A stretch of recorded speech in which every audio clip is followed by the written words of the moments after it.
share with you this message that I received. The message reads like this. Hello, my brother, can you please post for me as anonymous?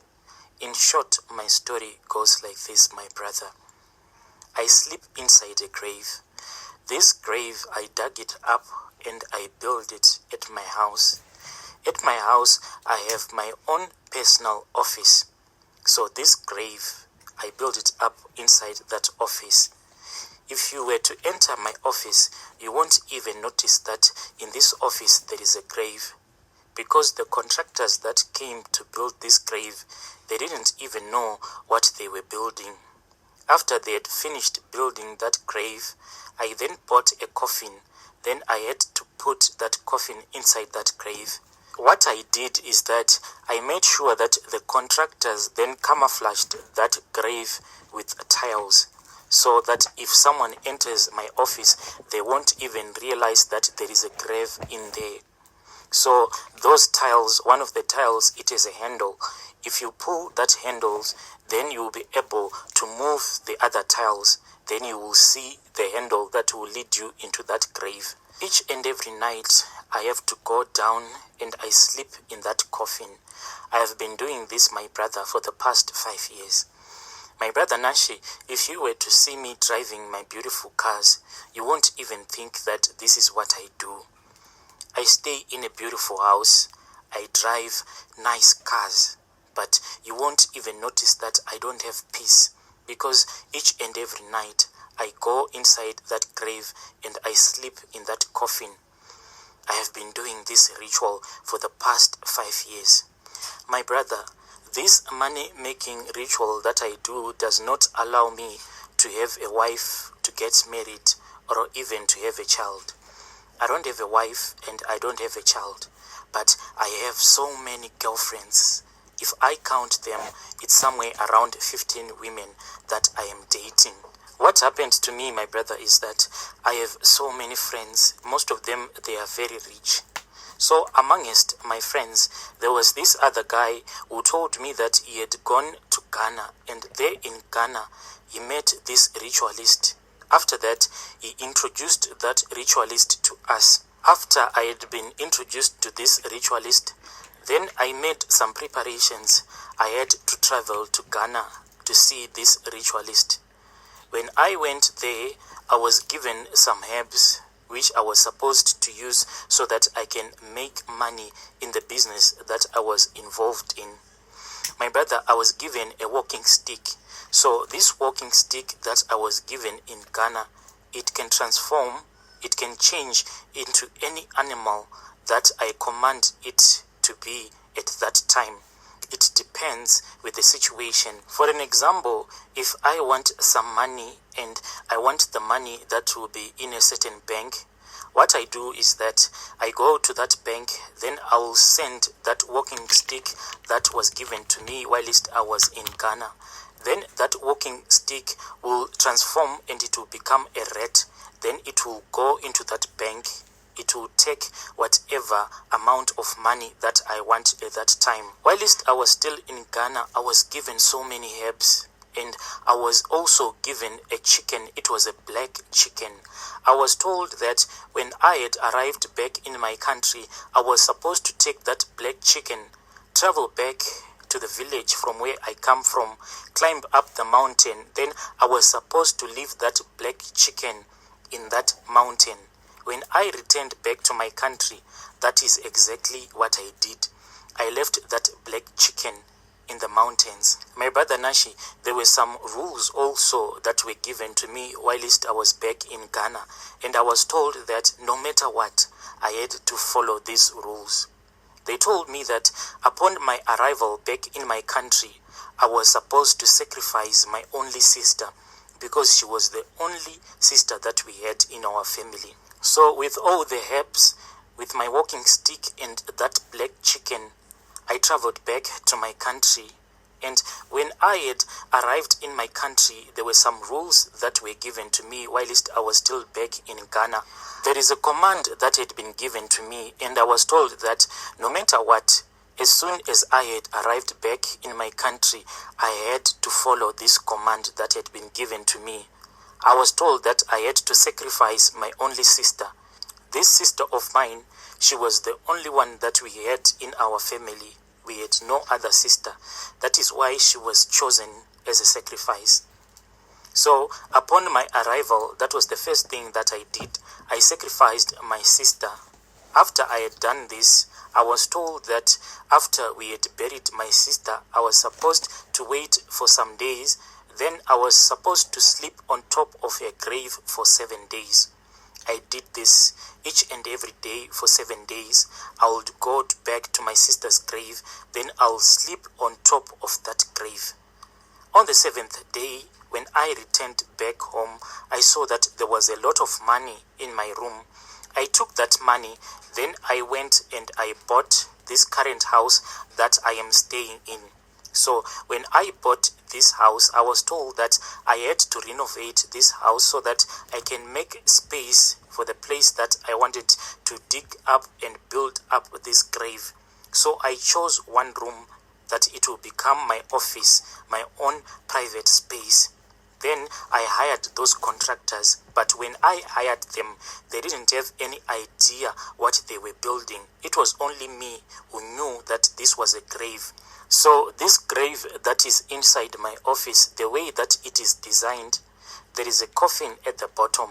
Then there are some steps which I use whenever I want to go down in this grave. Then the second command that was given to me, my brother Nashi, I was told that I was not supposed to have any woman that I would call my wife, but I was given a command. I was told that whenever I go around, if I meet up with a woman, I should make sure that she will get into a relationship with me. As we are speaking right now, I have 15 women that I am dating, and I am having sexual relationships with all of them. But these women, I don't love them. I just use them for my money-making rituals. I use their blood. So what I do is that if I call any of these women and if she tells me that she is sick, she can't come over to my place, and if she tells me that she is on her periods, I will tell her it is fine, you can come. So when she is at my place, there is something that I will do to her. There are some herbs that were given to me, so I will use those herbs on her so that she can just sleep. So if this woman comes over to my house, there is this bed that is in my bedroom. As for me, I'm not allowed to sleep in that bed. I am only allowed to have sexual intercourse with these women in that bed.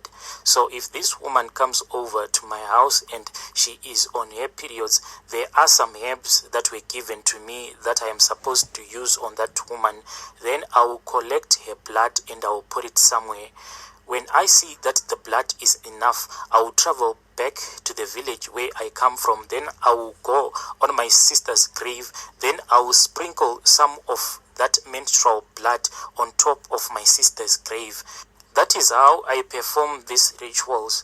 So these women that I am having intercourse with, some of them, they ask me, why don't you sleep with me the whole night? They don't know that I am supposed to spend the rest of the night sleeping in the coffin in that grave that I built up in my office. The reason that I give them is that as soon as we have finished having sexual intercourse, I tell them that I have to rush back into my office so that I can take care of business.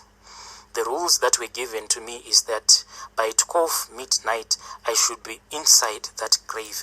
If I don't do that, I would have broken the rules. My brother, so what I do is that when I go back into my office, I'll open up those tiles, then I'll get inside the grave. So what I do is that I'll be wearing white clothes, I'll be holding that walking stick that I was given whilst I was still in Ghana. I am only allowed to walk backwards whilst I am walking down those stairs that leads into that grave. And once I am inside that grave, there is this black cat that always comes to me. Sometimes I do perform some sexual rituals with that cat. Heard about Eats and Beats? The supper club that combines food and music. They got a GoDaddy domain and a professional email to let cat and it will lick me all over the rest of the night. Sometimes I just sleep inside that coffin. When I wake up in the morning, I'll be having a lot of money. I have different gas companies that are around Africa in 4 different countries that are here in Africa. So what I do is that if I want to travel out of the country for business, there is some soil that I was given in Ghana.